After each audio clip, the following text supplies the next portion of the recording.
Welcome back. Hello, Professor. I have news. The goblins are looking for something. Another repository. They've built drills to help with their search. Most troubling. Are these repositories like the broken container I found at Rookwood Castle? They are. I fear we have no time to lose. Have a look at the map. Fortunately, the next trial is fairly nearby. It's Hogwarts. As you know, I was headmistress in my time. My portrait hangs in the headmaster's office. In fact, I witnessed Professor Black learn of your arrival. And I'll confess that I wondered about you. Wait, is the next trial in the headmaster's office? It is. I had hoped that when the time came, the occupant of that office would be of help to us. Unfortunately, this headmaster seems wildly unconcerned with anything but himself. You'll need to access the office while he's away. I understand. Very well. I'll find some way to get in. Good. I shall meet you in my portrait there. Until then. Professor Fig, the Keepers have shown me where the next trial is. Has something changed? Lodgok and I have learned that the goblins are searching for another repository, like the one we saw at Rookwood Castle. And I discovered that they're building massive drills to help in their search. Professor Fitzgerald seemed very concerned. I see. Ranrock clearly knows even more than we suspected. And sir, there's something else. Lodgok knew Miriam. He knew Miriam? They encountered each other at Rookwood Castle. She was doing research. That's where she found the container with the portkey. He liked her so much that he let her leave with it, despite orders from Ranrock. I don't know what to say. She could win over almost anyone. I want to hear more of this. And, in fact, I'd like to speak with Lodgok directly. But we've no time now. Where is the next trial? Believe it or not, it's in the headmaster's office. Incredible. Very well. You'll need the password to get past the stone gargoyle. The headmaster's house elf will know it. I don't know the headmaster's house elf. Will he even speak to me?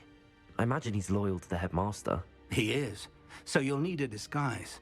I have just the thing. A Polyjuice potion. You'll look and sound like Professor Black. Wait, doesn't Polyjuice potion require a bit of the person you want to change into? And take ages to brew? It does. So how do you already have Polyjuice potion to change into Professor Black? One never knows when such a thing may come in handy.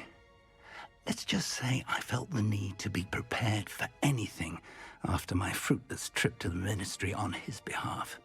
Now, time is of the essence. Drink up and I shall explain more.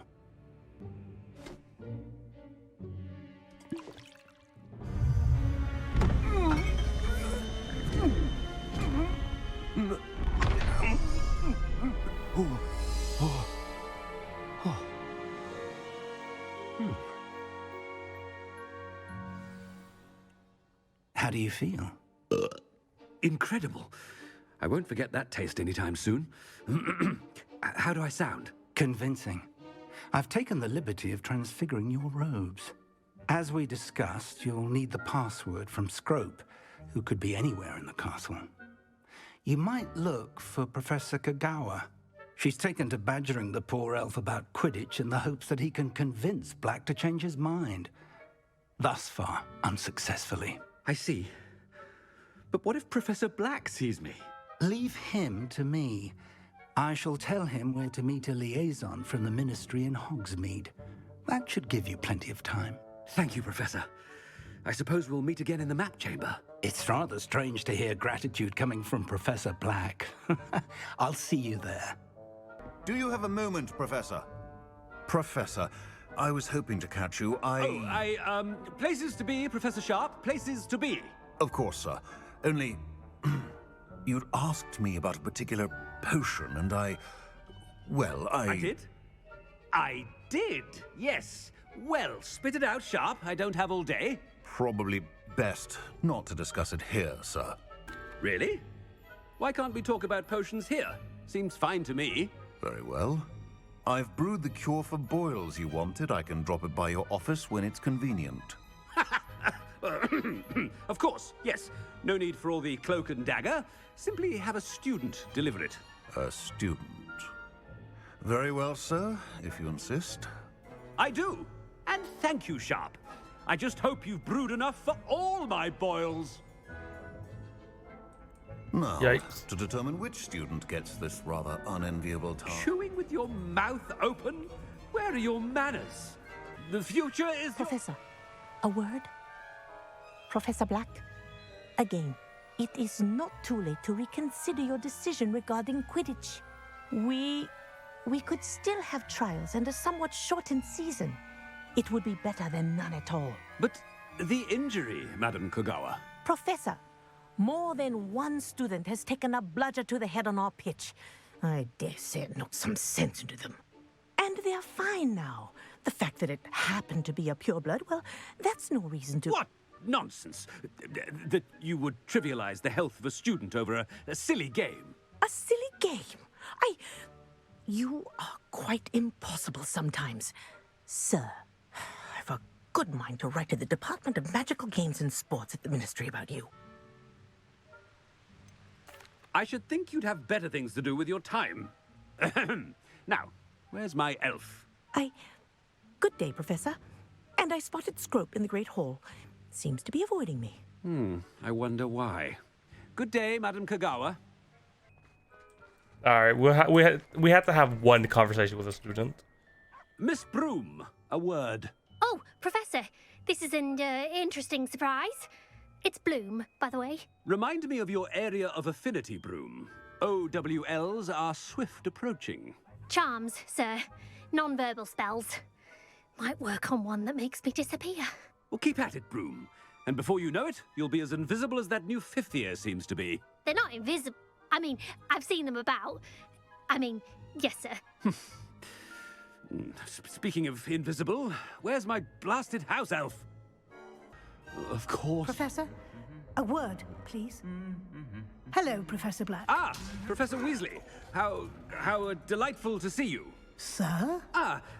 Since I have you here, I wonder if I might, speak with you about Professor Fig. Oh, very well. I've decided to give him a bit more, leeway with his time. Leeway, Professor? Are you sure that's wise? I confess I do worry for his students. He's rarely here as it is. I realize that, and I'd like to keep it that way. I see. But, sir, if I may, I am wary of how much time the new fifth year seems to be spending away from the castle, supposedly on Professor Fig's behalf. I've heard unsettling rumors of their escapades. Everything from sneaking into the Forbidden Forest to confronting Ranrock's loyalists and Rookwood's lot. What? Goodness. You cannot believe everything you hear, Professor. No, you cannot. I shall keep an eye on Fig. You simply keep doing the wonderful job that you're doing. Simply wonderful. Thank you. But I'm happy to look into... Good. That'll be all, Weasley. Professor Weasley. Good day. Scrope! Oh, greetings, Master. Remind me of the password to my office. Oh, but Master made Scrope swear never to tell anyone, even Master himself. How dare you question me? I've a mind to give you a matching set of ears. Yes, sir. Of course, sir. Scrope begs forgiveness. It is the Black family motto, Master. Right. Of course. Master does remember it. It's purebloods forever, isn't it?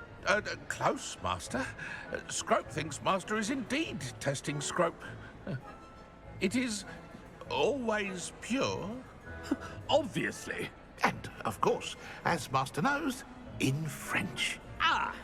Yes, of course. I order you to pronounce it for me. Oh, but Master knows that Scrope's French is most pitiful. Oh, very well. Toujours pur. Ha! Thank you. Never speak of this conversation with me or anyone else. Of course, sir. Scrope shall try his best to keep out of Master's way. The Polyjuice potion's wearing off. I best get out of sight. Fig was right. can't believe it worked. Now to speak the password to the gargoyle. Confringo!